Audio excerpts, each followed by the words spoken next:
En una zona muerta de Michoacán, durante el invierno de 1992, la tierra se tragó un secreto que el ejército mexicano juró proteger bajo llave. Lo que ocurrió en el establo de la finca La Última Esperanza fue un enfrentamiento biológico que la historia oficial intentó borrar con sangre y censura. El gobierno decidió enterrar los informes, alegando un ataque de fauna silvestre, pero las marcas de garras en el acero contaban una verdad mucho más aterradora. El aire aquella noche pesaba como el plomo saturado con un olor metálico a ozono y el vapor caliente que emanaba del pecho de un animal furioso. La bestia pensó que don Silvano era una presa fácil, un anciano acabado por el tiempo, pero nunca imaginó que su vida terminaría bajo los cascos de acero de un semental que no conoce el miedo. Desde entonces el bosque guarda silencio, porque incluso los monstruos saben que hay hombres que nunca dejan de ser soldados.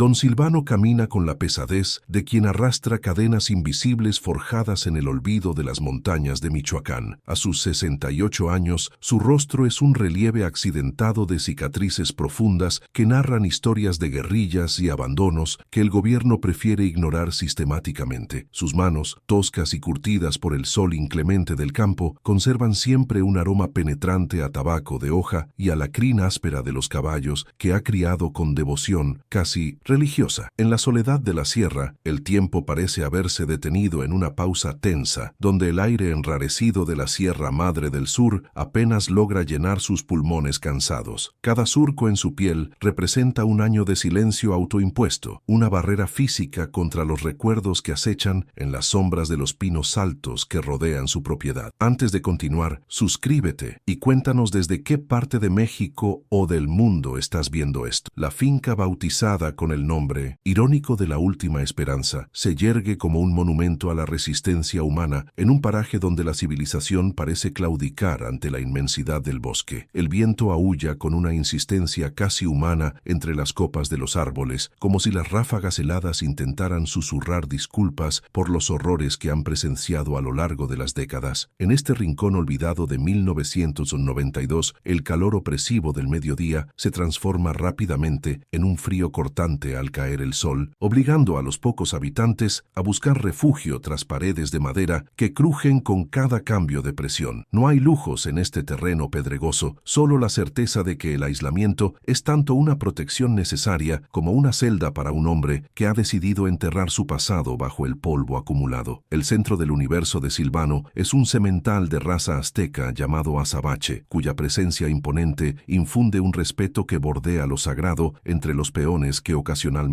visitan la zona. El animal posee unos ojos oscuros y profundos que parecen comprender las verdades que los hombres prefieren ignorar, observando el horizonte con una fijeza inquietante que a menudo eriza la piel del viejo ranchero. Azabache no es solo una herramienta de trabajo, sino el último vínculo emocional de un hombre que ha perdido todo lo demás en el fragor de conflictos olvidados y tragedias rurales. La conexión entre ambos se manifiesta en silencios compartidos durante las madrugadas, cuando el caballo bufa con suavidad ante la presencia de neblinas que bajan desde las cumbres más altas, trayendo consigo olores que no pertenecen a este mundo conocido. La rutina de Silvano es un mecanismo de defensa contra la locura, una serie de actos repetitivos diseñados para mantener a raya los fantasmas de una juventud marcada por la violencia institucional y el miedo. Se levanta antes de que el primer rayo de sol toque los cerros, revisando sistemáticamente las cercas y el estado del forraje con una meticulosidad aprendida en sus años de servicio no oficial. Cada movimiento es económico y preciso, reflejando una disciplina que el tiempo no ha logrado erosionar a pesar de la decadencia física que lo acecha en cada articulación dolorida. El aislamiento no es para él una carencia, sino una necesidad absoluta para procesar el peso de haber sobrevivido cuando tantos otros quedaron sepultados en fosas comunes sin nombre. El silencio de la montaña es su único confesor, un testigo mudo que acepta sus secretos sin juzgar la oscuridad interna. En este México de principios de los 90, la modernidad es un concepto lejano que apenas llega a la sierra en forma de noticias distorsionadas por la radio de pilas que Silvano escucha ocasionalmente. La región de la Sierra Madre del Sur permanece como un territorio sin ley, donde la autoridad es una sombra esquiva y la supervivencia depende exclusivamente de la astucia y la resistencia individual. Las comunidades cercanas viven bajo una calma aparente, pero el anciano sabe que la paz es una ilusión frágil que puede romperse con el menor cambio en el comportamiento de la fauna local. Él observa cómo el progreso se detiene abruptamente en los límites de su propiedad, dejando paso a una naturaleza salvaje que no reconoce fronteras humanas ni leyes civiles. Este entorno hostil ha moldeado su carácter, convirtiéndolo en un ser endurecido y áspero. Durante las últimas semanas, Silvano ha notado cambios sutiles en el ambiente que despiertan un instinto de alerta que creía dormido desde sus días de combate en la maleza espesa. Las aves han dejado de cantar en ciertos sectores del bosque, creando zonas de un silencio absoluto que resulta mucho más aterrador que cualquier estruendo conocido por el oído humano. El ganado de los ranchos vecinos muestra una inquietud inusual, agolpándose en los rincones de los corrales con los ojos desorbitados y la respiración agitada, como si percibieran un depredador que la vista no logra identificar. Él revisa sus trampas y perímetros con una frecuencia obsesiva, buscando huellas o rastros que justifiquen la tensión que flota en el aire gélido de las tardes. Hay una vibración en la tierra, un pulso rítmico que emana de las cavernas. El olor a pino y resina, que usualmente domina el aire de la sierra, ha empezado a mezclarse con ráfagas metálicas que evocan el recuerdo de campos de batalla olvidados por la historia oficial. Silvano toca la madera de su búnker, sintiendo la aspereza de la veta y la solidez de una estructura construida para resistir asedios que nunca fueron registrados en los periódicos de la capital. Cada textura bajo sus dedos parece recordarle la fragilidad de la vida frente a las fuerzas que operan en la penumbra, fuera del alcance de la lógica científica o el dogma religioso. El agua del arroyo cercano ahora tiene un sabor ligeramente terroso, como si algo estuviera removiendo los sedimentos en las partes altas de la cuenca, lejos de la mirada de cualquier observador humano. La naturaleza parece estar conteniendo el aliento, esperando un evento que marcará el fin. En su fuero interno, el anciano intenta convencerse de que estas anomalías son meras coincidencias producto de su edad avanzada y de los estragos que el aislamiento ha causado en su percepción de la realidad. Sin embargo, el entrenamiento militar que recibió hace décadas le dicta lo contrario, activando protocolos mentales de supervivencia que se manifiestan en la forma en que asegura las puertas cada noche. Existe un conflicto permanente entre su deseo de vivir sus últimos días en paz y la sospecha creciente de que una deuda del pasado ha venido finalmente a cobrar sus intereses. El miedo no es una emoción nueva para él, pero esta variante es distinta. Es un temor biológico, ancestral, que se infiltra en sus huesos y le impide encontrar descanso. La negación es poderosa, pero ignorar la presencia del lobo no evita que éste salte la valla. La última esperanza se ve envuelta por una niebla densa que desciende de las cumbres, borrando los límites entre la propiedad y el abismo forestal que la rodea por tres de sus costados. Desde su corredor, Silvano observa cómo la oscuridad devora gradualmente el paisaje, transformando los árboles familiares en siluetas monstruosas que parecen moverse cuando se les mira de reojo. La estructura de la casa, con sus vigas reforzadas y sus ventanas pequeñas, asemeja más una fortificación que una vivienda civil, reflejando la paranoia latente de su único habitante permanente. El suelo de tierra apisonada alrededor del establo está libre de maleza, permitiendo que cualquier movimiento sea detectado por el oído atento del semental que descansa en su interior. Cada clavo y cada tabla han sido colocados con la intención de crear un refugio hermético contra un mundo exterior impredecible. La noche se asienta con una pesadez inusual sobre los hombros de Silvano, quien se refugia en su sillón de mimbre con una escopeta, vieja descansando sobre sus rodillas temblorosas. El humo de su cigarro forma figuras caprichosas en el aire estancado de la habitación, mientras sus ojos se pierden en las brasas agonizantes de la chimenea que apenas calienta el ambiente. No hay ruidos provenientes del bosque, ni el croar de las ranas, ni el ulular de los tecolotes, dejando un vacío sonoro que resulta casi doloroso para quien está acostumbrado al murmullo constante de la sierra. El hombre sabe que este silencio no es natural, sino el preludio de una tormenta que no traerá agua, sino una revelación que cambiará el destino de su mundo. Con cada latido de su corazón, la tensión aumenta, preparando el escenario para que el pasado regrese. La estática de la radio vieja se rompe con una voz monótona que anuncia tragedias en las rancherías vecinas de Michoacán. Los locutores mencionan con extrañeza una serie de ataques brutales atribuidos a osos hambrientos que han bajado de las zonas más altas de la sierra. Silvano escucha con una fijeza gélida, sabiendo perfectamente claramente que en esas latitudes los osos son un mito inexistente o una presencia tan rara que no justifica tal carnicería. El lenguaje oficial, cargado de eufemismos y explicaciones biológicas apresuradas, activa en su memoria un patrón de encubrimiento que conoció muy bien durante sus años de servicio. La mención de cuerpos destrozados y la ausencia de rastro de depredadores conocidos actúa como un detonante que desgarra la precaria paz que había construido. El hombre aprieta el vaso de peltre mientras el aire parece espesarse con el peso de una verdad que nadie más se atreve a nombrar en voz alta. El reconocimiento del método de censura gubernamental provoca en Silvano un escalofrío que no tiene relación con el clima de la montaña. Durante décadas ha visto cómo la administración local disfraza lo inexplicable bajo el velo de accidentes naturales o delincuencia común para evitar el pánico colectivo. Aquella táctica de desinformación es un eco directo de los protocolos que él mismo ayudó a implementar cuando el secreto era más valioso que la vida de los campesinos. La noticia no es solo un reporte de fauna agresiva, sino una señal de que el equilibrio se ha roto y que aquello que fue enterrado ha encontrado el camino de regreso. Las palabras del locutor se desvanecen en un zumbido agudo dentro de sus oídos, mientras el pasado se despliega frente a él como una película de horror que nunca terminó de proyectarse en su mente atormentada por la culpa. El sudor frío comienza a perlar su frente marchita mientras sus manos experimentan un temblor rítmico que no puede controlar con la voluntad. Este síntoma de estrés postraumático que lo ha perseguido desde las selvas del sur regresa con una intensidad renovada ante la inminencia del peligro. Cada vez que cierra los ojos, fragmentos de misiones encubiertas cruzan su visión como relámpagos de sangre y fango, recordándole por qué decidió alejarse de todo. El pecho se le oprime bajo una ansiedad que nubla su juicio, obligándolo a buscar apoyo en la mesa de madera rústica para no desplomarse. No es el miedo a la muerte lo que lo paraliza, sino el pavor de que los sacrificios del pasado hayan sido en vano y que la oscuridad sea una fuerza cíclica imposible de contener. La habitación se siente más estrecha, asfixiante, cargada con la electricidad estática de una amenaza que ya está cerca. El silencio habitual de los perros de guardia se transforma de pronto en una ausencia de sonido que resulta ensordecedora para el oído experto del ranchero. Estos animales, cruces de razas fieras acostumbradas a enfrentar coyotes y pumas sin retroceder un solo paso, han dejado de ladrar por completo en medio de la madrugada. Silvano sale al porche con movimientos cautelosos, notando que la penumbra es ahora una masa densa que parece absorber la débil luz de las estrellas. No hay gruñidos de advertencia ni el ruido de las cadenas arrastrándose por el suelo de tierra, solo un vacío absoluto que indica que algo ha anulado el instinto defensivo de los canes. La quietud es un mal presagio en esta tierra donde la vida siempre se manifiesta con ruido, sugiriendo que el depredador que acecha posee una naturaleza que trasciende el orden biológico ordinario de la fauna serrana. Al descender los escalones de madera, el hombre encuentra los cuerpos de sus perros esparcidos cerca del perímetro del establo, en posturas que desafían la anatomía natural. No hay heridas abiertas, ni rastros de sangre, ni señales de una lucha física violenta contra un atacante externo que pudiera explicar su deceso inmediato. Al acercarse con la linterna, Silvano observa que los animales tienen los ojos desorbitados y las mandíbulas desencajadas en un gesto de espanto absoluto y final. El tacto de sus pieles aún conserva algo de calor, pero sus corazones se han detenido de golpe, como si hubieran colapsado ante una visión que sus mentes animales no pudieron procesar. Esta muerte por puro terror es la firma inconfundible de aquello que él vio décadas atrás, una confirmación macabra de que el recolector de almas no es una leyenda, sino una realidad física persistente. La atmósfera en La Última Esperanza cambia drásticamente, volviéndose pesada y cargada con un olor que Silvano reconoce de inmediato en lo más profundo de su memoria sensorial. Es una mezcla nauseabunda de azufre, ozono y carne en descomposición, un aroma que impregna las paredes y se adhiere a la ropa como si fuera una entidad viva. El aire parece vibrar con una frecuencia baja que causa náuseas y mareos, dificultando el mantenimiento del equilibrio sobre el terreno irregular del patio. Cada sombra proyectada por los pinos cercanos parece estirarse y contraerse con una intención propia, sugiriendo que el bosque mismo ha cobrado una consciencia hostil hacia el intruso humano. El anciano respira con dificultad, intentando filtrar el hedor mientras su mente procesa la magnitud del desafío que se presenta ante él en esta noche de soledad absoluta y silencio mortal. Con movimientos mecánicos, Silvano regresa a la vivienda para recuperar su viejo equipo de supervivencia, que ha permanecido guardado en un baúl baúl de metal oxidado durante años. Sus dedos acarician el mango de cuero de una faca de caza que ha visto más acción de la que cualquier hombre civilizado podría imaginar razonablemente. También revisa una linterna de mano cuya batería parpadea con una debilidad preocupante, proyectando círculos de luz incierta sobre el suelo de la habitación oscura. La preparación física es un ritual necesario para calmar el torbellino de emociones que amenaza con desbordar su capacidad de razonamiento estratégico en este momento crítico. Cada objeto que selecciona tiene una historia de violencia y necesidad, herramientas de un oficio que esperaba no tener que ejercer nunca más en esta vida. La armadura psicológica se ajusta de nuevo, ocultando al hombre bajo la máscara del soldado que sobrevive. ¿Te está gustando esta historia? Deja un like y suscríbete al canal. Ahora continuamos con el vídeo. Mientras el anciano asegura el cinturón táctico, los recuerdos de 1992 fluyen con la fuerza de un río desbordado, llevándolo de regreso a las operaciones negras en la sierra. En aquel entonces, él formaba parte de un grupo de respuesta rápida diseñado para contener anomalías que la ciencia oficial no podía explicar satisfactoriamente. Aquellas misiones implicaban el exterminio de criaturas que se movían entre las grietas de la realidad, seres que los locales llamaban nahuales, pero que la institución clasificaba como anomalías biológicas. La orden siempre fue clara: eliminar el objetivo y borrar cualquier evidencia física o testimonial del encuentro para proteger la estabilidad del tejido social nacional. Silvano sabe que él es uno de los últimos testigos vivos de una guerra secreta que se libró en las sombras, donde la moralidad era un lujo que nadie podía permitirse. De pronto, un grito desgarrador surge de la espesura del bosque, rompiendo la calma ficticia de la noche con una intensidad que hiela la sangre del exmilitar. El sonido es una mimesis perfecta de una mujer pidiendo auxilio, con una cadencia de dolor y desesperación que instintivamente impulsa a cualquier ser humano a acudir al rescate. Sin embargo, Silvano permanece inmóvil en el umbral de su casa, reconociendo el engaño acústico que la criatura utiliza para atraer a sus presas fuera de sus refugios seguros. La garganta del monstruo distorsiona las frecuencias humanas de una manera sutil pero perceptible para quien ha escuchado ese canto de sirena macabro en misiones anteriores. No hay compasión en ese sonido, solo un mecanismo biológico de caza diseñado para explotar la empatía y la curiosidad de aquellos que aún creen en la bondad del mundo nocturno. La criatura comienza a rodear el perímetro de la casa, dejando tras de sí un rastro de pisadas largas y profundas que el anciano puede escuchar sobre la hojarasca seca. El crujido de las ramas no suena como el de un animal pesado, sino como el movimiento de algo que posee extremidades excesivamente largas y articulaciones que operan fuera de la lógica humana. Silvano observa a través de una rendija en la ventana, distinguiendo por momentos una silueta que parece ser una extensión de las sombras más oscuras de la sierra. El ser es un humanoide de una delgadez extrema, con una piel que refleja la poca luz lunar con el brillo de un cuero húmedo y estirado sobre huesos afilados. La presencia del recolector de almas en su propiedad no es casualidad, sino un ajuste de cuentas pendiente entre el predador ancestral y el hombre que una vez lo cazó. El semental azabache comienza a relinchar desde el interior del establo reforzado, un sonido cargado de una angustia que Silvano nunca antes había escuchado en su animal de confianza. Los cascos del caballo golpean con violencia las paredes de madera del búnker, creando un estruendo que compite con el viento que sigue azotando los pinos exteriores. El animal siente la naturaleza profana del invasor, una vibración que atenta contra el orden natural y que despierta un pánico primario en su sistema nervioso altamente desarrollado. Silvano siente un nudo en la garganta al comprender que el caballo está atrapado con la entidad merodeando a escasos metros de la puerta del establo. La protección de Azabache se convierte de inmediato en su prioridad absoluta, superando el miedo personal que lo mantenía resguardado dentro de la casa principal. Debe actuar antes de que la criatura encuentre una fisura en la estructura. El conflicto entre el deber de protección y el instinto de preservación desata una tormenta interna en el anciano, quien aprieta el arma con una fuerza que le blanquea los nudillos. Sabe que salir al exterior significa enfrentarse a una entidad que ha evolucionado durante siglos para ser el depredador definitivo en los entornos más hostiles de la Sierra Mexicana. Las historias de los ancianos del pueblo sobre el recolector de almas adquieren ahora una dimensión física y aterradora que deja de lado cualquier interpretación metafórica o religiosa. Aquello es una abominación biológica, un nahual que ha perdido el camino de regreso a la forma humana. humana y que ahora solo conoce el hambre y la necesidad de destruir. El exmilitar respira hondo, intentando estabilizar su ritmo cardíaco mientras visualiza el mapa táctico del patio trasero, buscando cualquier ventaja estratégica que le permita sobrevivir al inminente encuentro físico. La sospecha de que la criatura ha regresado específicamente por él se asienta en su mente con la frialdad de una sentencia de muerte que ha tardado 30 años en ejecutarse. Durante su servicio, Silvano fue testigo de cómo estos seres marcaban a sus adversarios, creando un vínculo de odio y persistencia que trascendía la distancia y el tiempo transcurrido entre los enfrentamientos. Tal vez el entierro apresurado de la última entidad que combatió no fue suficiente para contener la esencia de un depredador que se nutre del miedo y la memoria. La sensación de ser observado por múltiples ojos ocultos en la penumbra le produce una picazón en la nuca que le recuerda las emboscadas en la selva profunda. Él es la presa ahora, y el terreno familiar de su propia granja se ha transformado en una trampa mortal diseñada por una inteligencia antigua y malévola que conoce todas sus debilidades. Un crujido seco proveniente del techo de la casa le indica que la criatura ha escalado la estructura con una agilidad que desafía la gravedad y la masa muscular visible. Silvano mira hacia arriba, viendo cómo las vigas ceden ligeramente bajo un peso que no corresponde a un ser humano común, mientras garras afiladas raspan las tejas viejas. El sonido de las uñas sobre la cerámica produce un chirrido insoportable que parece penetrar directamente en su cerebro, desatando una oleada de náuseas y desorientación espacial inmediata. La vulnerabilidad de su posición se vuelve evidente. El refugio que construyó con tanto esmero es ahora una caja de resonancia para el horror que se despliega sobre su cabeza. El tiempo de la contemplación ha terminado y la necesidad de una acción decisiva se impone sobre la parálisis emocional que lo había mantenido cautivo en su propio salón de estar. Silvano decide finalmente abrir la puerta trasera, dejando que el aire gélido de la Sierra Madre invada el interior de la vivienda con una violencia que apaga la linterna momentáneamente. La oscuridad exterior es total, un manto negro que parece poseer una consistencia líquida y pegajosa que dificulta el movimiento de sus extremidades cansadas por los años y el frío. Al dar el primer paso hacia el patio, el hombre siente que ha cruzado una frontera invisible hacia un dominio donde las leyes de la lógica y la física humana ya no tienen jurisdicción. La presencia del recolector de almas se manifiesta como una presión física sobre su pecho, obligándolo a realizar un esfuerzo consciente para cada inhalación de aire cargado de ozono. Con la escopeta en alto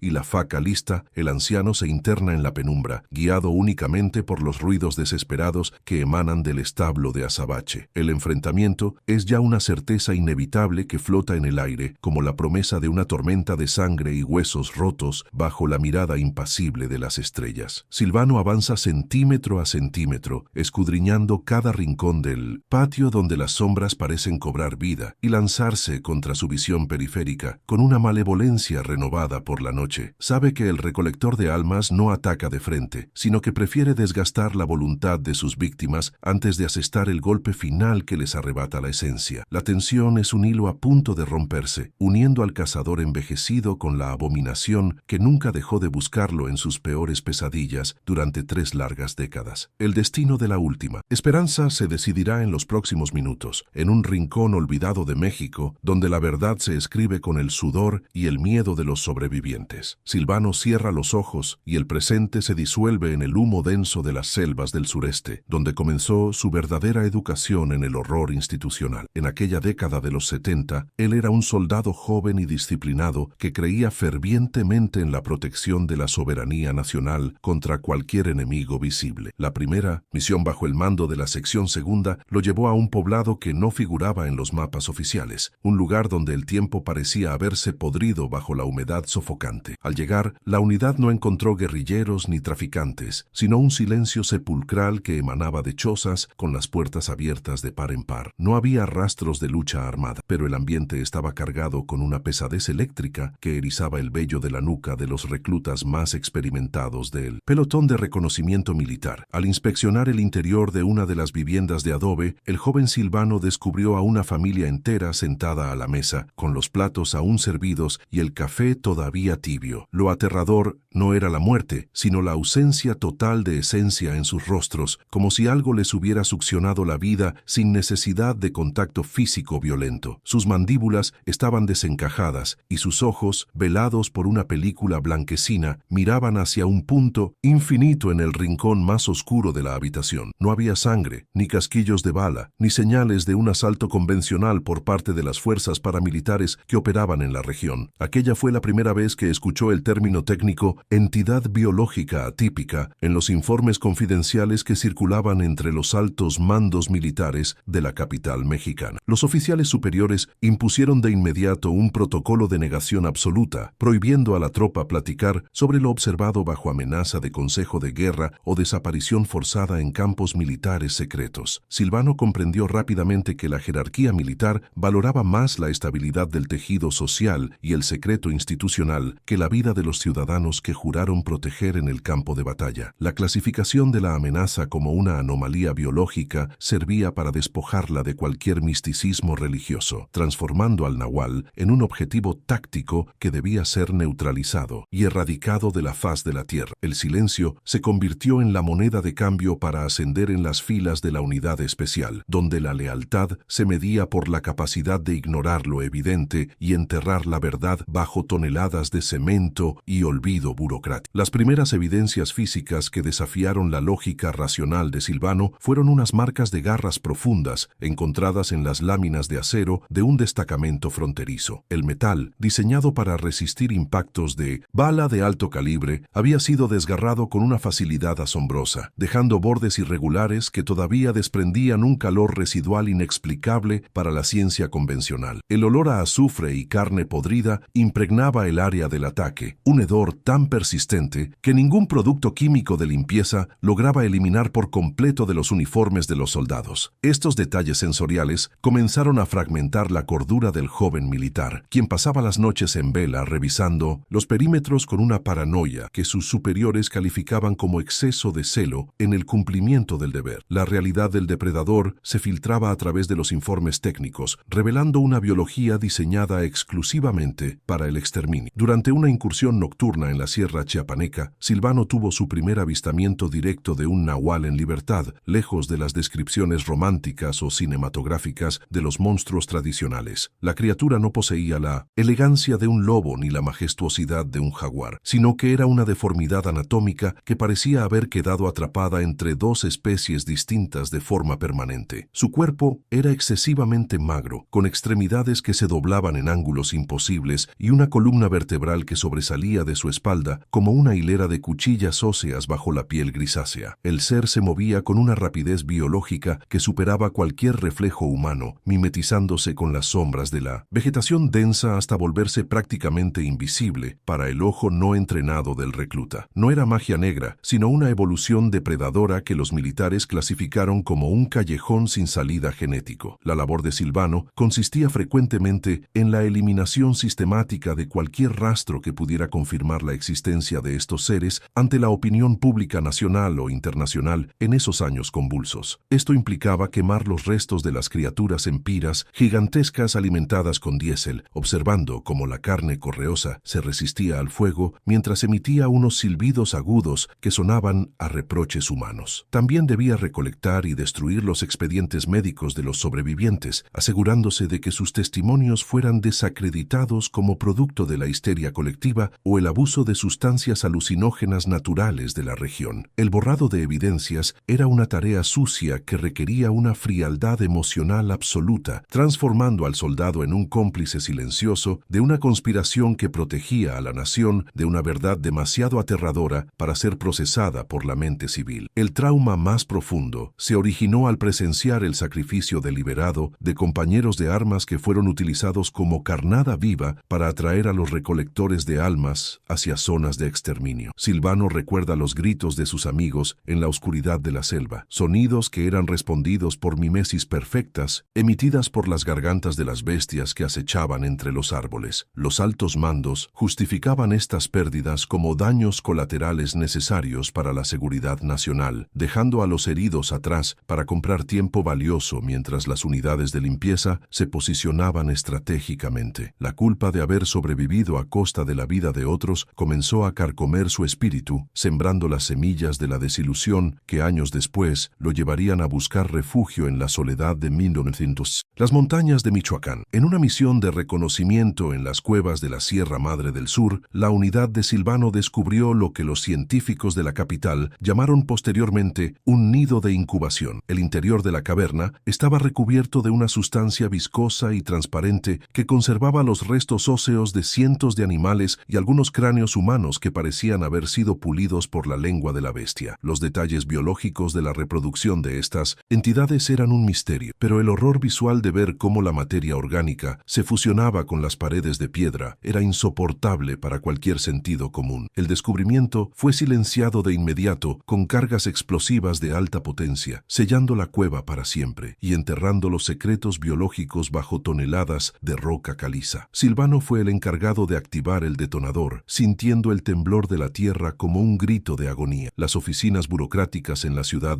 de México eran el escenario donde la verdad se intercambiaba por favores políticos y estabilidad gubernamental durante las reuniones de gabinete a puertas cerradas. Silvano asistió a algunas de estas sesiones como escolta de seguridad, observando cómo hombres de traje y corbata decidían el destino de regiones enteras con un trazo de pluma sobre mapas de despliegue militar. Para ellos, los nahuales eran simplemente variables incontrolables que debían ser gestionadas mediante el uso de la fuerza bruta y el control absoluto de la narrativa mediática nacional. El cinismo institucional de estos líderes, que nunca habían pisado el barro de la sierra, le resultaba más repulsivo que la propia ferocidad de las criaturas que combatían en las sombras de la noche. Allí comprendió que el verdadero horror no siempre tiene garras, sino que a menudo se viste con la elegancia de la autoridad política. Durante la década de los 80, una misión específica en los límites de Guerrero dejó a Silvano marcado físicamente con la cicatriz que hoy atraviesa su hombro izquierdo hasta la base del cuello. El destacamento fue emboscado por una jauría de estas entidades biológicas, las cuales demostraron una capacidad de organización táctica que superaba cualquier reporte previo de inteligencia militar de la época. En el fragor de la balacera, Silvano se encontró cara a cara con un espécimen que mimetizaba perfectamente el uniforme de un oficial caído, utilizando la confusión visual para acercarse a las líneas de defensa. El enfrentamiento físico fue brutal y desprovisto de cualquier heroísmo cinematográfico. Fue una lucha desesperada por la respiración y la integridad ósea en medio del lodo y la sangre. Aunque logró abatir a la criatura con su faca de caza, el daño psicológico de aquel encuentro fue permanente e irreversible. La realización de que estas criaturas no eran seres mágicos, sino una mutación genética o un callejón sin salida evolutivo, fue el golpe final para la fe religiosa que Silvano aún conservaba. No había una lucha entre el bien y el mal en términos teológicos, sino una competencia biológica feroz entre un depredador alfa y una humanidad que se negaba a reconocer su propia vulnerabilidad frente a lo desconocido. Los científicos de la Secretaría de la Defensa analizaron muestras de tejido que revelaron una estructura celular capaz de regenerarse a velocidades asombrosas bajo condiciones de estrés extremo y baja luminosidad. Esta naturaleza puramente biológica hacía que el horror fuera mucho más tangible y aterrador, ya que no se podía combatir con rezos ni amuletos, sino con munición de fragmentación y fuego purificador. La ciencia oficial, sin embargo, prefirió etiquetar estos hallazgos como archivos clasificados para evitar preguntas incómodas. Los sonidos de mimesis que emitían los recolectores de almas durante los asedios nocturnos quedaron grabados en la memoria auditiva de Silvano como una sinfonía de la locura y el engaño. Las criaturas podían replicar el llanto de un bebé, la risa de un anciano o las órdenes directas de un superior con una precisión que causaba el colapso nervioso de los centinelas menos curtidos. No era solo un recurso de caza, sino una herramienta psicológica diseñada para desestabilizar la moral de las unidades militares y provocar errores tácticos fatales en medio de la oscuridad absoluta. El veterano aún despierta por las noches en su rancho de Michoacán, creyendo escuchar las voces de sus subordinados muertos, llamándolo desde el linde del bosque de pinos. La capacidad de estas entidades para explotar los vínculos emocionales humanos es lo que las convierte en los depredadores más eficientes que la naturaleza haya engendrado jamás. El costo psicológico de mantener estos secretos impulsó a Silvano a refugiarse en el alcohol y el aislamiento mucho antes de que se retirara oficialmente de la vida militar activa en el país. El consumo de fumo de corda y tequila barato era su única forma de adormecer las imágenes de cuerpos dilacerados y las órdenes de ejecución que debía impartir para proteger el velo de silencio institucional. Sus relaciones personales se desintegraron bajo el peso de una verdad que no podía podía compartir con nadie, ni siquiera con su propia familia, a quien terminó abandonando para no ponerla en riesgo. El inicio de su retiro en La Última Esperanza fue una decisión de supervivencia, buscando un terreno donde pudiera vigilar el horizonte sin la interferencia de la burocracia estatal que tanto despreciaba. La soledad se convirtió en su única compañera de confianza, un escudo contra los fantasmas que lo perseguían sin descanso. El olor característico del bosque en el pasado, una mezcla de humedad y vegetación fresca,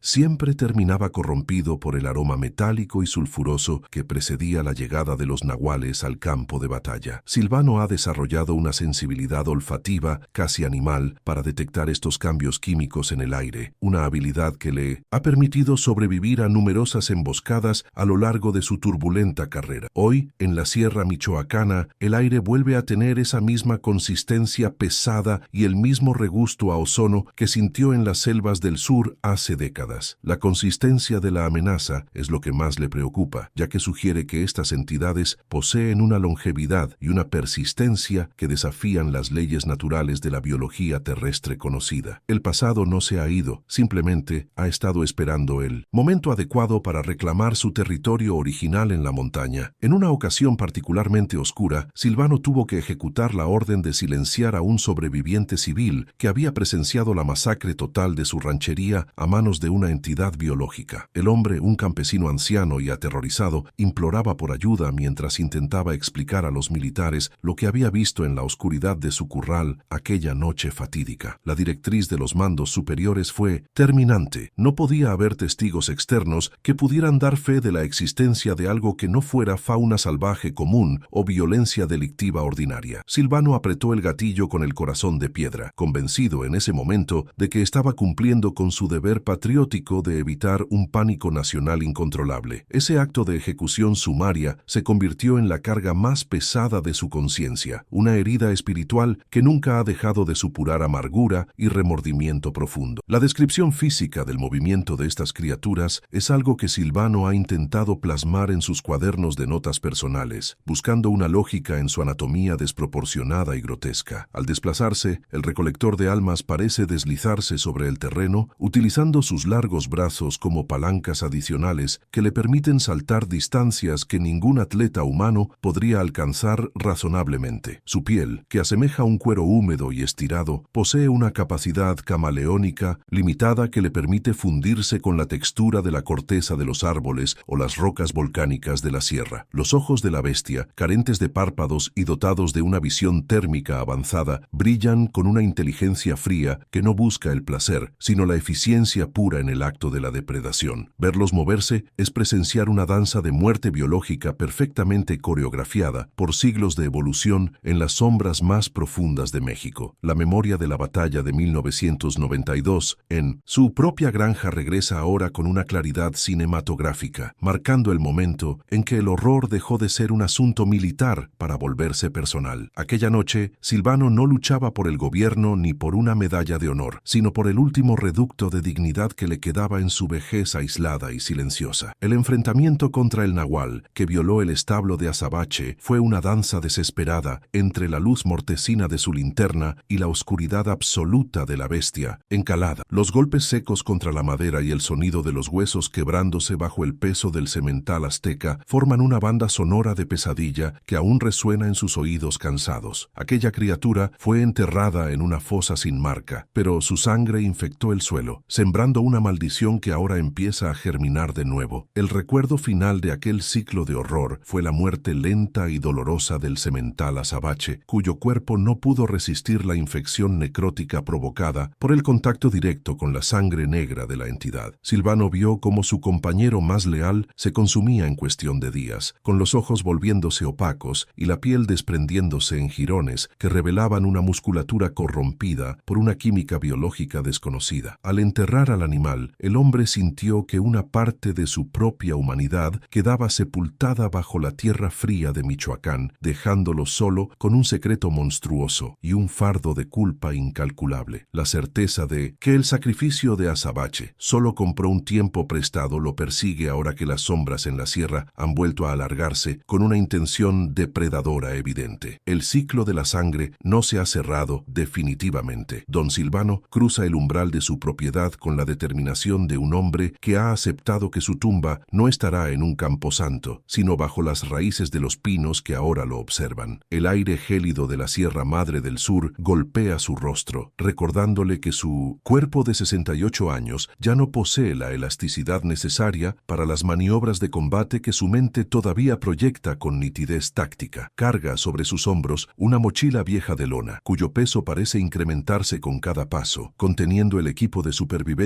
que rescató del olvido en su baúl de metal oxidado. Sus botas militares, aunque gastadas, todavía muerden el terreno pedregoso con una firmeza que evoca sus días de gloria en las operaciones negras del pasado institucional. Avanza hacia el corazón del bosque, guiado por un instinto que se ha mantenido afilado a pesar de las décadas de aislamiento y silencio absoluto. El camino hacia la zona donde enterró a la criatura en 1992 está ahora cubierto por una vegetación densa y hostil que parece intentar frenar su avance con espinas y ramas retorcidas. Cada movimiento de sus piernas le provoca una punzada de dolor en las rodillas, recordándole que el tiempo es un enemigo tan implacable como cualquier abominación biológica que pueda encontrar en la espesura. Silvano respira con dificultad, intentando mantener un ritmo constante para no agotar sus reservas de energía antes de llegar al punto crítico de su misión personal de redención. El bosque se siente diferente hoy, cargado con una vibración que hace que la presión atmosférica parezca aplastar sus tímpanos con una persistencia insoportable. Él sabe que no está solo en este ascenso, que hay ojos invisibles que siguen su trayectoria desde las sombras más profundas de la arboleda michoacana. A medida que se interna en la maleza, el anciano encuentra señales de una actividad que el gobierno ha intentado ocultar bajo la etiqueta conveniente de ataques de osos o conflictos entre grupos delictivos. Encuentra jirones de ropa militar moderna y casquillos de bala que no corresponden a ninguna unidad oficial registrada, lo que sugiere la presencia de equipos de contención privada o mercenarios operando en la zona. El rastro de destrucción es evidente. Troncos de árboles jóvenes han sido tronchados como si fueran simples ramas secas, revelando una fuerza física que desafía cualquier explicación biológica convencional para la fauna local. Silvano se detiene para examinar una mancha de fluido oscuro sobre una piedra volcánica, notando que la sustancia todavía emite un ligero vapor y un aroma metálico que le revuelve el estómago. La evidencia del regreso del recolector de almas es ahora una realidad tangible y sangrienta. La cima del cerro donde se localiza la fosa sin marca se presenta ante él como un altar de sacrificios olvidado por el tiempo y la justicia humana. Al llegar al sitio exacto, Silvano descubre con horror que la tierra ha sido removida desde el interior, dejando un agujero negro y profundo que parece una herida abierta en la superficie de la montaña. No hay restos óseos, ni cenizas, ni rastro del animal que enterró con tanto miedo hace 30 años, lo que indica que la criatura poseía capacidades de regeneración o hibernación que él no pudo prever en aquel entonces. El sentimiento de culpa lo golpea con la fuerza de un mazo, al comprender que su intento de ocultar la verdad solo sirvió para permitir que el mal se fortaleciera en el vientre de la tierra. La naturaleza ha reclamado lo que le pertenece, devolviendo al mundo una versión más letal del depredador ancestral. De pronto, un ruido de ramas quebrándose a sus espaldas lo obliga a girar con una rapidez que sorprende incluso a su propio sistema nervioso debilitado. En lugar de un monstruo, Silvano se encuentra frente a un joven de unos 20 años, vestido con equipo de senderismo barato y una cámara fotográfica colgando de su cuello sudoroso. El muchacho, que se identifica como Mateo, explica con voz temblorosa que es un estudiante de periodismo investigando las desapariciones de ganado y personas en las rancherías de la zona baja. Silvano observa al intruso con una mezcla de lástima y desprecio, reconociendo en él la curiosidad ingenua que a menudo conduce a una muerte violenta en estos parajes sin ley. La presencia del joven complica su plan original, transformando una misión de exterminio solitario en una carga de protección que no estaba preparado para asumir en esta etapa. ¿Te está gustando esta historia? Deja un like y suscríbete al canal. Ahora continuamos con el vídeo. Silvano intenta convencer al joven de que regrese de inmediato a la seguridad del pueblo, pero la terquedad del muchacho parece alimentada por una ambición profesional que ignora el peligro real que flota en el aire. Mateo insiste en que ha visto luces extrañas y ha escuchado gritos humanos mimetizados durante sus noches de campamento, lo que confirma las sospechas del veterano sobre el radio de acción de las criaturas. Mientras discuten, el olor a azufre y ozono se vuelve tan intenso que ambos hombres deben cubrirse la boca con pañuelos para evitar las náuseas inmediatas violentas provocadas por la química ambiental. El anciano comprende que el tiempo de las palabras ha terminado y que el recolector de almas está utilizando la distracción de su encuentro para cerrar el círculo de asedio alrededor de sus presas. La atmósfera se vuelve eléctrica, presagiando un enfrentamiento que marcará el destino de ambos sobrevivientes en la montaña. El primer ataque ocurre con una velocidad que la cámara de Mateo no logra capturar, una sombra alargada que se lanza desde la copa de un pino hacia el centro del claro. Silvano reacciona por instinto, empujando al joven hacia un promontorio rocoso mientras dispara su escopeta vieja contra la masa oscura que se desplaza con una agilidad sobrenatural. El estruendo de la detonación rompe el silencio del bosque, pero el proyectil parece no haber causado un daño significativo en la piel correosa del atacante biológico. La criatura emite un chillido agudo que resuena en los huesos del anciano, una frecuencia diseñada para desorientar el equilibrio y provocar un pánico paralizante en el sistema nervioso humano. Mateo cae al suelo, sollozando de terror al ver por primera vez la forma grotesca y desproporcionada del nahual que ha dejado de ser una leyenda para volverse una amenaza mortal. El recolector de almas que se alza frente a ellos es considerablemente más grande que el espécimen que Silvano enfrentó en 1992, con extremidades que terminan en garras de un material similar al carbono endurecido. Su piel ya no es solo cuero húmedo, sino una superficie rugosa que parece haber absorbido los minerales del suelo durante su largo entierro en la fosa de la sierra. El ser observa a los hombres con unos ojos que carecen de pupila, reflejando una inteligencia fría y calculadora que analiza sus debilidades físicas con la precisión de un depredador alfa. Silvano nota con horror que la criatura posee cicatrices de suturas quirúrgicas en su torso, lo que sugiere que el gobierno o alguna entidad privada ha estado realizando experimentos genéticos con ella. Esta revelación transforma el horror natural en una conspiración institucional que va mucho más allá de lo que el veterano podía imaginar razonablemente. La batalla se traslada hacia una zona de riscos donde la movilidad es limitada y cada paso en falso puede significar una caída mortal hacia el abismo de la barranca cercana. Silvano utiliza su conocimiento del terreno para guiar a Mateo hacia una posición defensiva, mientras utiliza bengalas de fósforo blanco para crear una barrera de calor que la criatura parece evitar instintivamente. El fuego ilumina la penumbra del bosque, revelando no solo a un atacante, sino a varios ejemplares que se mueven en la periferia, sugiriendo que la entidad original ha logrado reproducirse o atraer a otros de su especie. El veterano comprende que su misión ya no es solo de supervivencia, sino de advertencia para el mundo exterior sobre la expansión incontrolable de esta plaga biológica. La inferioridad numérica es evidente, pero la voluntad del exmilitar se mantiene firme como el acero templado de su faca de caza. Durante un breve respiro en el combate, Silvano logra identificar un patrón en el comportamiento de las criaturas. Parecen estar protegiendo una entrada oculta en la base de la montaña, cerca de una antigua mina de plata abandonada. El joven Mateo, a pesar de su terror, logra tomar fotografías de la interacción entre los seres, capturando evidencias que podrían destruir décadas de silencio oficial si logran salir con vida de la sierra. Luciu, anciano, sabe que la única forma de detener la expansión es destruir el nido principal, lo que implica internarse en las profundidades de la tierra, donde la ventaja táctica pertenece enteramente a los recolectores de almas. El riesgo es absoluto, pero la culpa que ha cargado durante 30 años le dicta que este es el único camino posible hacia una redención que nunca creyó alcanzar. La decisión está tomada y el descenso hacia la oscuridad comienza de inmediato. La entrada de la mina exhala un aire caliente y fétido que huele a muerte acumulada y a una química orgánica que no debería existir en este planeta. Al entrar, Silvano y Mateo se encuentran con un espectáculo dantesco. Las paredes del túnel están recubiertas de una membrana pulsante que parece alimentarse de los restos de animales y humanos desaparecidos en la región. La luz de la linterna revela que la estructura de la mina ha sido modificada biológicamente, creando un ecosistema parásito que se extiende como un cáncer por las entrañas de la Sierra Madre. El veterano siente que su cordura se tambalea ante la magnitud del descubrimiento, comprendiendo que el gobierno no solo ocultó a la criatura, sino que probablemente fomentó su crecimiento para fines inconfesables. El horror es total, una amalgama de negligencia humana y ferocidad depredadora que amenaza con desbordar los límites de la montaña michoacana. El enfrentamiento final dentro de la mina es una lucha brutal y desesperada, donde el espacio confinado favorece la fuerza física bruta del recolector receptor de almas original que lidera la jauría. Silvano recibe un golpe en el costado que le rompe varias costillas, pero logra mantenerse en pie gracias a la descarga de adrenalina que inunda su sistema circulatorio envejecido. Utiliza sus últimas granadas de fragmentación para colapsar sectores del túnel, buscando sepultar el nido bajo toneladas de roca y escombro, incluso a riesgo de quedar atrapado él mismo. Mateo, inspirado por la valentía suicida del anciano, utiliza su equipo fotográfico para cegar momentáneamente a las criaturas con el flash, permitiendo que Silvano aseste golpes críticos con su faca de caza. La sangre negra de los monstruos salpica las paredes, silbando al contacto con el aire y quemando la ropa de los sobrevivientes con su acidez corrosiva. En el clímax de la batalla, Silvano se encuentra cara a cara con la entidad que enterró en 1992, reconociendo en su mirada un odio ancestral que trasciende la simple necesidad de alimentación. El ser parece haber conservado una memoria fragmentada del hombre que lo derrotó en el pasado, dirigiendo sus ataques con una hazaña personal que ignora por completo la presencia del joven periodista. El anciano siente que su fuerza lo abandona, que sus pulmones ya no pueden procesar el aire cargado de polvo y humo que llena la cavidad de la mina. Sin embargo, logra clavar su faca en el punto exacto de la columna vertebral que los informes militares señalaban como el centro neurálgico de estas anomalías biológicas. Un grito inhumano sacude las paredes de la mina mientras la criatura colapsa, arrastrando a Silvano hacia el suelo en un abrazo de muerte final. El techo de la mina comienza a ceder bajo el impacto de las explosiones, obligando a Mateo a tomar una decisión desgarradora entre salvar al anciano herido o huir con la evidencia fotográfica del horror. Silvano, con la voz rota por el dolor y la fatiga extrema, le ordena al joven que se retire y que cuente la verdad a quien quiera escucharla, entregándole su placa de identificación militar como prueba de su identidad. El muchacho duda por un segundo, pero al ver el desplome inminente de la estructura, corre hacia la salida mientras las lágrimas surcan su rostro lleno de ceniza y sangre. El veterano se queda solo en la oscuridad, escuchando el rugido de la montaña que se viene abajo, sintiendo una extraña paz al saber que finalmente ha cumplido con su palabra. El secreto ya no es suyo, sino de alguien que todavía tiene un futuro por delante. El silencio regresa a la Sierra Madre del Sur después de que el estruendo de los derrumbes se desvanece en el eco de los barrancos profundos. La mina ha quedado sellada, sepultando en su interior tanto a los depredadores como al hombre que dedicó su vida a combatirlos en las sombras del anonimato institucional. Mateo emerge de la espesura del bosque cuando los primeros rayos del alba tocan las cumbres, cargando consigo el peso de una verdad que cambiará su percepción del mundo para siempre. El sacrificio de Silvano no ha sido en vano, ya que ha dejado una semilla de duda y una prueba física que ninguna oficina gubernamental podrá borrar con facilidad. La última esperanza ha dejado de ser un refugio para convertirse en un recordatorio de que algunas deudas solo se pagan con la vida misma en el campo de batalla. A pesar de la aparente victoria, el aire de la montaña conserva un regusto metálico que sugiere que el nido de la mina no era el único en la vasta extensión de la cordillera mexicana. Las fotografías capturadas por el joven revelan detalles de otras entradas ocultas y de movimientos coordinados de estas entidades en regiones vecinas, indicando que la infestación es mucho más amplia de lo esperado. El gobierno, al detectar el colapso de la mina, envía helicópteros negros que sobrevuelan la zona con una insistencia amenazante, buscando cualquier rastro de sobrevivientes o evidencias que puedan comprometer su narrativa oficial. Mateo debe moverse con cautela, utilizando las tácticas de evasión que Silvano le enseñó durante su breve pero intenso encuentro en la cima del Cer. La guerra secreta ha entrado en una nueva fase, donde la información es el arma más poderosa contra el olvido. El cuerpo de Silvano, aunque sepultado bajo toneladas de piedra, permanece como un centinela silencioso en las profundidades de la tierra que tanto amó y temió a la vez. Su historia no será contada en los libros de texto ni recibirá honores militares en ceremonias públicas, pero su legado vivirá en la memoria de un joven que ha visto la cara del verdadero horror biológico. Las cicatrices de la sierra tardarán años en sanar, pero el ciclo de la sangre ha sido interrumpido momentáneamente por la acción decisiva de un hombre que se negó a ser un cómplice silencioso hasta el final. La naturaleza, en su infinita capacidad de equilibrio, parece haber aceptado el sacrificio del veterano, calmando el viento que antes aullaba con desesperación entre los pinos. El precio ha sido alto, pero la dignidad recuperada no tiene valor monetario ni político en este mundo. Mateo llega finalmente a una carretera secundaria secundaria, donde un camionero local lo recoge y lo aleja de la zona de exclusión militar que se está formando rápidamente alrededor de la montaña. Desde la cabina del vehículo, el joven observa cómo el humo de las explosiones se dispersa en el cielo azul de Michoacán, formando figuras caprichosas que recuerdan a las sombras de los recolectores de almas. Sus manos aún tiemblan al sujetar la placa de Silvano, un pedazo de metal frío que representa décadas de sufrimiento y un acto final de heroísmo desinteresado. La realidad de lo vivido se asienta en su mente, transformando su ambición profesional en una responsabilidad histórica de magnitudes abrumadoras. Él es ahora el portador de la luz en un mundo que prefiere vivir en la penumbra de la ignorancia cómoda y el silencio protector. El bosque parece retroceder ante el avance de la luz del día, ocultando sus secretos bajo el manto verde de la vegetación que todo lo devora con el paso del tiempo. Sin embargo, Silvano sabía que las sombras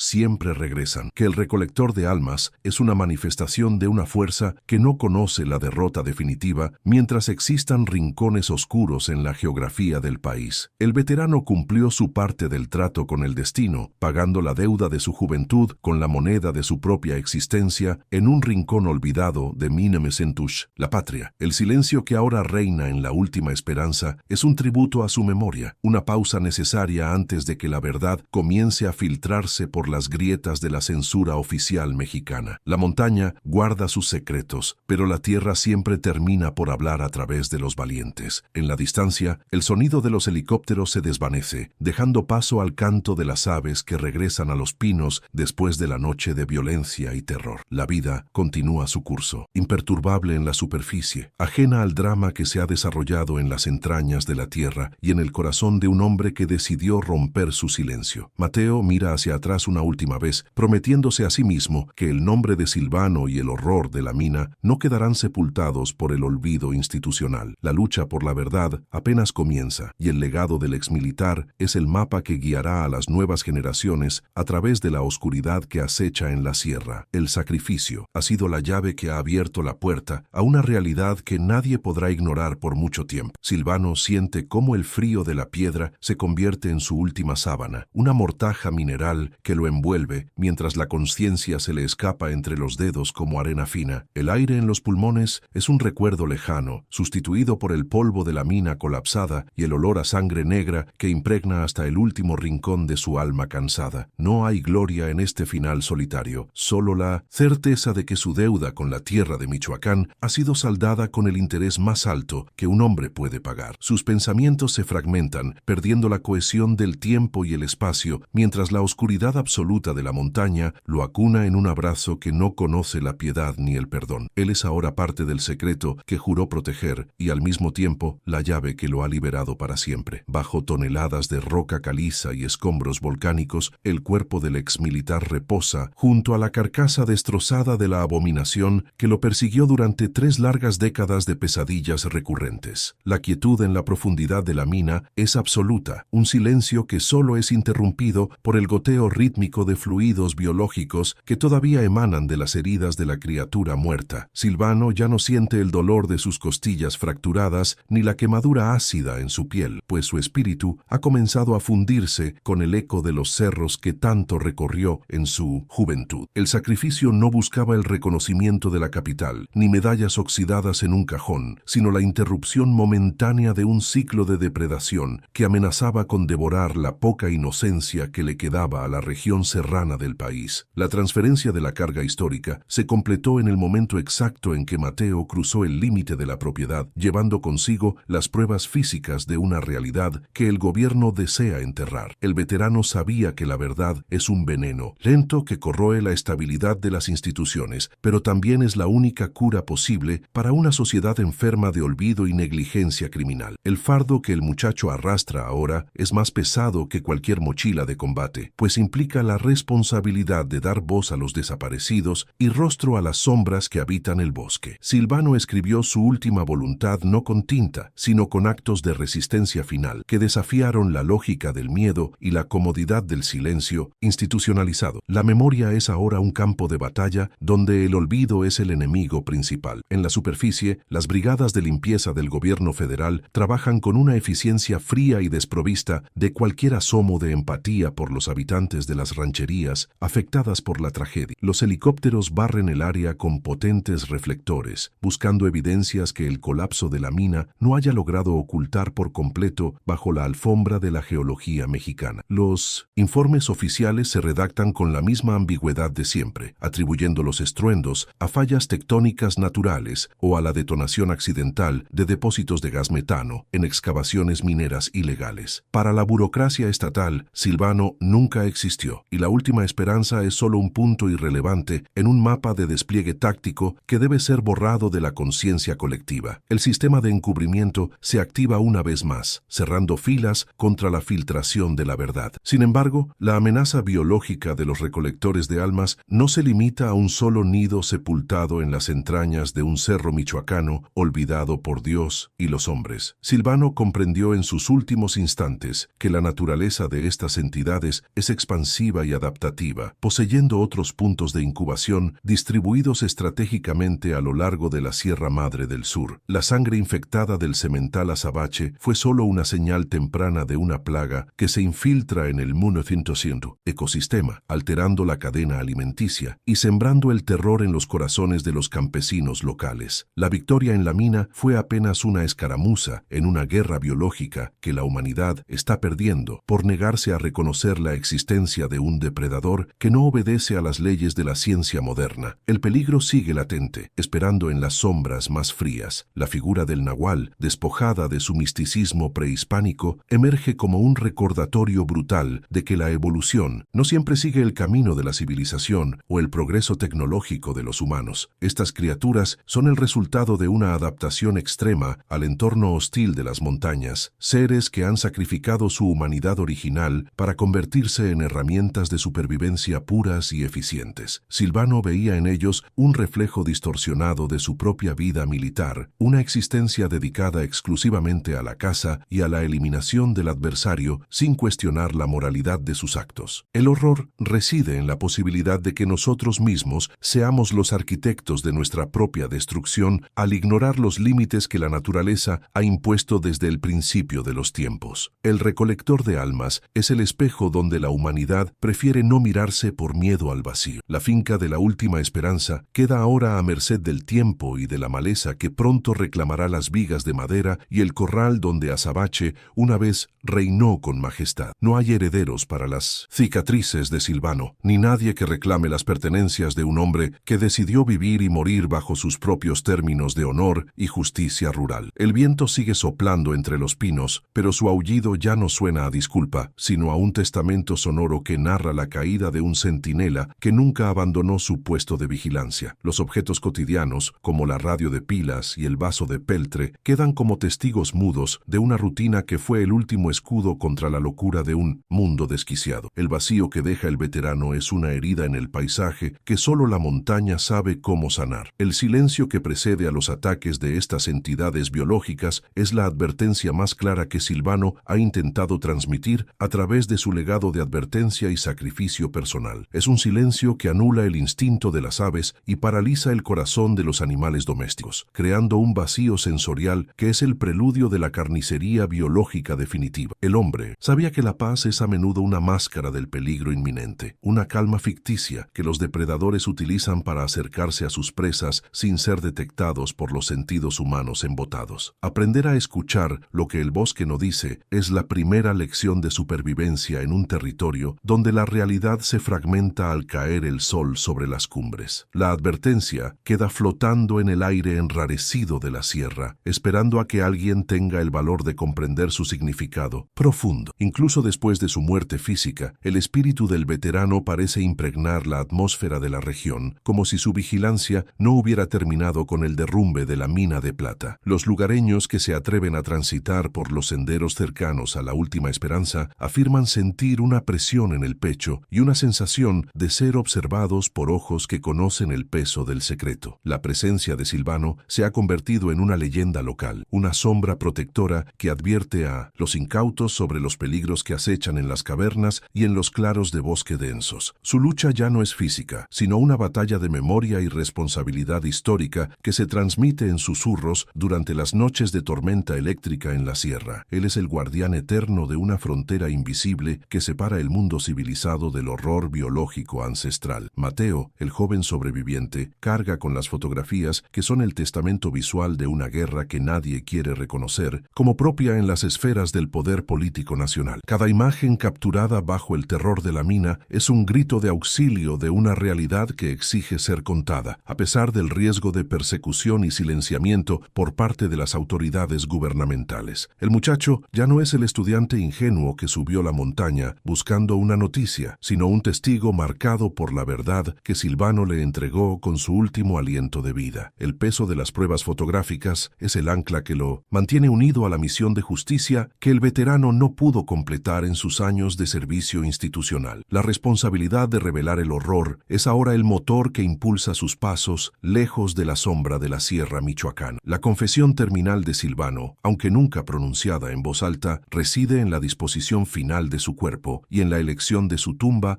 bajo el corazón de la montaña que tanto odió. Él escribió su mensaje en las paredes de la mina con la sangre de sus enemigos y con la propia, dejando un rastro de resistencia que desafía el borrado sistemático de la historia oficial. No buscaba el perdón por sus pecados del pasado, sino la oportunidad de que su última acción fuera un acto de servicio puro hacia una humanidad que lo había olvidado por completo. Sus pensamientos finales fueron de una claridad asombrosa, centrados en la certeza de que el sacrificio es la única moneda válida en un mundo donde el silencio es cómplice de la oscuridad depredadora. El veterano cerró los ojos, aceptando su destino como el precio necesario por la verdad. La advertencia final queda grabada en el aire metálico que todavía sopla desde las grietas de la tierra, como una profecía fúnebre que aguarda el regreso inevitable de las sombras a la Sierra Madre del Sur. Silvano sabía que lo que enterró no era un final, sino un recordatorio de que la naturaleza siempre reclama lo que se le ha arrebatado con violencia o con negligencia institucional. El ciclo de la sangre sigue abierto, y mientras existan hombres dispuestos a callar la verdad para proteger el orden establecido, los recolectores de almas encontrarán un terreno fértil para su expansión biológica y su carnicería nocturna. La lucha contra el horror no termina con una explosión ni con una fosa sellada, sino con la voluntad inquebrantable de recordar lo que otros prefieren ignorar. La naturaleza no olvida